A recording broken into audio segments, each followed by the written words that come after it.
얼마 전에 그 경매로 낙찰됐던 한 물건이 있었는데요. 깜짝 놀랐거든요. 최저 가격이 2억 7,510만 원짜리 화성시 병점동에 있던 아파트였는데 물건 쭉 낙찰된 물건 검색하다가 낙찰 가격이 31억 6천만 원 쓴 걸 봐서 깜짝 놀랐어요. 그러면서 아, 이분 뭔가 잘못됐구나 느꼈거든요. 이런 일이 꽤 자주 있어요. 그래서 여러분들이 법원에 입찰하러 가실 때 이게 우리가 법원이 자주 가던 곳이 아니잖아요. 그러다 보니까 막 긴장도 하고 이렇게 당황하고 하다 보니까 이런 실수를 종종 하시더라고요. 자, 어떤 일이 있었는지 함께 볼까요? 수원 2023 타경 78844입니다. 화성시 병점동에는 병점 에듀폴의 아파트였어요. 보시면 감정 가격 3억 9,300짜리였는데 최저가 2억 7,510만 원이었거든요. 그런데 낙찰 가격이 30억 6,999만 9,999원. 20명이 들어갔어요. 많이 들어갔어요. 아, 이분 이거 이렇게 쓴 이유는 다 알죠?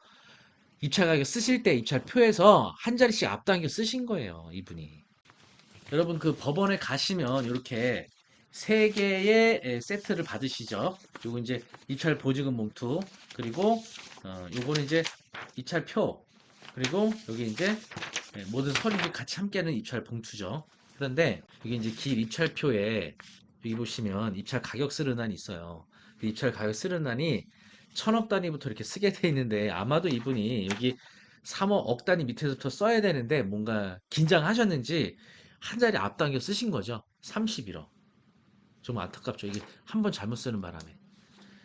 그런데 가끔가다 이제 사설 사이트가 이건 이제 법원의 그 아르바이트생들이 이렇게 집행관이 불러주는 것을 구두로 전달받고 회사 서버에다가 입력을 하거든요. 그런데 이게 오류가 생기는 경우가 있어요. 가끔 가다가 3억 6천인데 잘못 36억으로 입력하는 경우가 가끔 있거든요.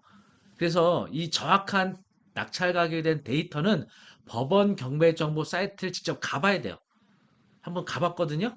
어땠는지 한번 볼까요? 네, 법원 경매 정보 사이트 길 내역을 보시면 역시 아, 31억 5,999만 썼어요. 이분이. 이게 맞아요. 이렇게 쓰셨던 겁니다. 이분이. 그리고 이제 6월 14일 촬영일 기준으로 여기가 이제 매각 결정 기일인데 여기 이제 허가 결정 여부는 2길 반영이라서 오늘이 금요일이거든요. 촬영일이 다음 주 월요일 날 아마 여기 이제 여기서 허가 결정이 됐는지 불허가 결정이 됐는지 확인이 될 거고요. 낙찰받은 분이 지금 법원에다가 불허가 신청서도 제출하고요. 또 의견서도 제출해요. 과연 이게 받아들여질 거냐?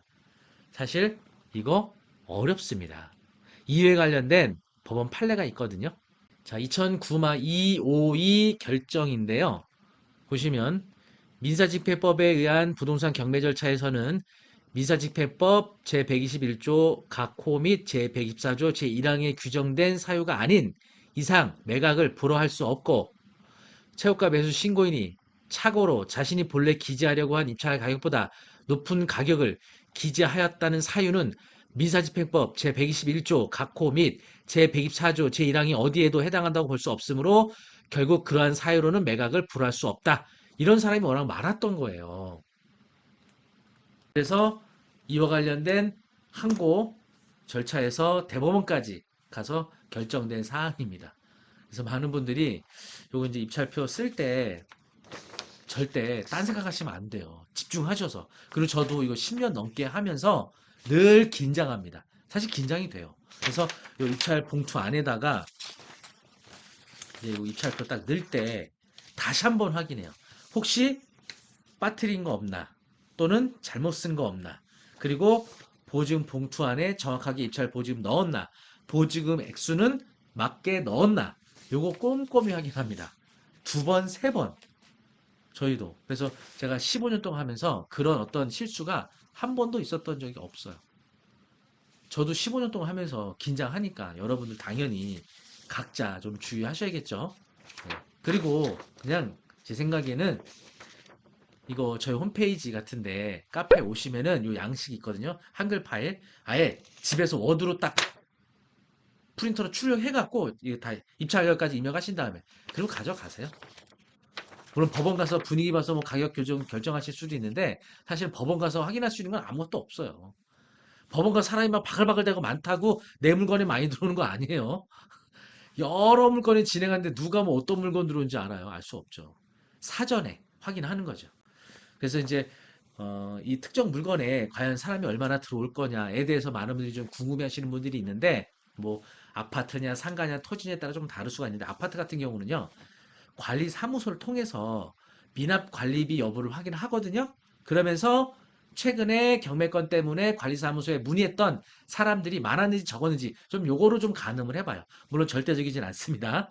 예, 뭐 10명 물어봤다고 10명이 다 입찰하는 거 아니에요. 안 물어보고 입찰하는 사람도 있고 물어보고 입찰하지 않는 사람들도 있어서 뭐 있지만 대략적인 뭐 관리사무소 답변할 때 미납갈비 얼마예요? 그랬더니 예 75만 3천 원이에요. 이렇게 바로 대답할 정도라면 이 금액을 좀 많이 물어봤을 거예요.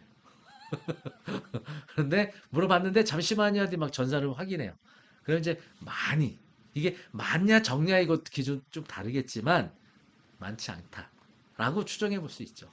그래서 보통 이렇게도 하고요. 또 상가나 뭐 창고 같은 게 개별성이 있는 부동산들은 그 물건지 바로 가까운 곳에 중개업소를 가요. 시세도 알아보고 여러 가지 물어봐야 되니까.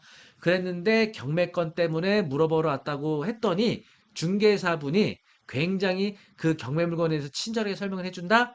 그러면 그 물건에 대한 경쟁률은 높지 않겠죠. 왜냐하면 그동안 많이 안 왔다는 거죠. 물론 중개사분의 성향에 따라 다를 수는 있어요. 우리 중개업소에 10명이 오든 100명이 오든 늘 친절하게 설명하시는 분이 있을 수도 있고요. 한두 사람이 왔는데도 그다지 친절하게 설명하지 않을 수도 있어요. 그런데 대체적으로는 경매물건 때문에 왔던 사람들이 너무 많으면 이게 똑같은 일 계속 반복하게 되면 약간 싹 짜증이 올라오거든요. 그래서 약간 퉁명스럽거나 친절하지 않은 응대를 해줄 수가 있어요. 그러면 그 응대가 친절하지 않는 만큼 경쟁이 높을 가능성이 있거든요. 절대적이진 않지만 매각길이 가까울수록 그 현상이 더 뚜렷해지겠죠. 매각길이 많이 남은 상태에서는 그런 현상이 나타나지 않지만 어찌 이런 걸 좀 가늠해 볼 수가 있어요.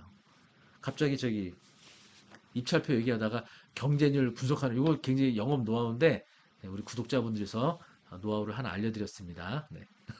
그래서 다음부터는 아파트 관리사무소에 전화 안 하고 입찰하시는 거 아니에요?